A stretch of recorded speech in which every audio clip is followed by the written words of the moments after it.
A battle over a banner hanging in a high school has come to an end, but bitterness, it remains. That banner, which has had a prayer on it, had hung in the Cranston West High School auditorium for 50 years. High school junior Jessica Ahlquist, an atheist, filed a lawsuit against the school saying the prayer banner violated the separation of church and state. The first ruling shot down Ahlquist's claim, but an appeals court agreed with her, and that banner has been pulled. This country was founded to be a secular country. We're supposed to keep church and state separate so that people can have their rights and their freedom to choose. And I think that this lawsuit is a reflection of that. ABC 15 now wants to know what you think about the ruling. Supporters of the banner say it was a school tradition. All right, Blair, let's get involved at this one. Well, whenever you have religion, of course, people are going to be very, uptight on both sides. Well, people need to understand, first off, I don't like to get into politics and religion myself personally, but you got to understand that as a medium, I'm a spiritual person. And as a Canadian, I always find it fascinating. I was just reading about this earlier on. I noticed on your American money, it says, "In God we trust." I noticed that's on there.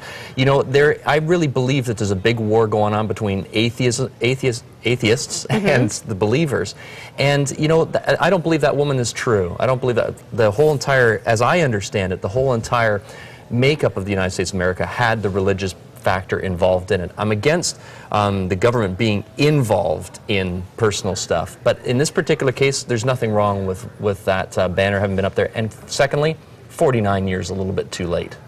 49 years, yeah, it was up there for quite a long time. A lot of people argued this was a tradition. Her stance was, hey, this is a violation of church and state. But what do you think about a young person standing up for what they believe or what they see as a violation of the Constitution? Well, fundamentally, I'm all for that. Fundamentally, I'm all for it. But we seem to be changing the laws to pacify people and changing things to suit everybody else. It seems to be something where we're trying to make everybody happy, and you're never going to make everybody happy. It will never happen. So I think that America is losing a lot of its core base values that it was founded upon to make everybody else happy. Try going to another country. Try going to Iran or Iraq and tell them that the way they're running things isn't good and you want to be looked after because of your simple little beliefs. It ain't going to work out. Well, you can't please everybody, and everyone has a different opinion, and we're going to get right to those right now. Terry Foley-Schwartz says, I think all this PC garbage needs to end.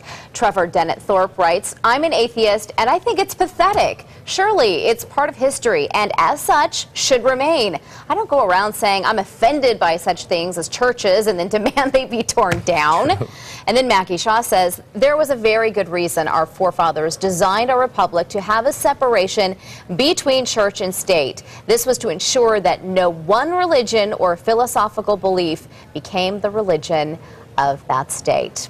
Well, moving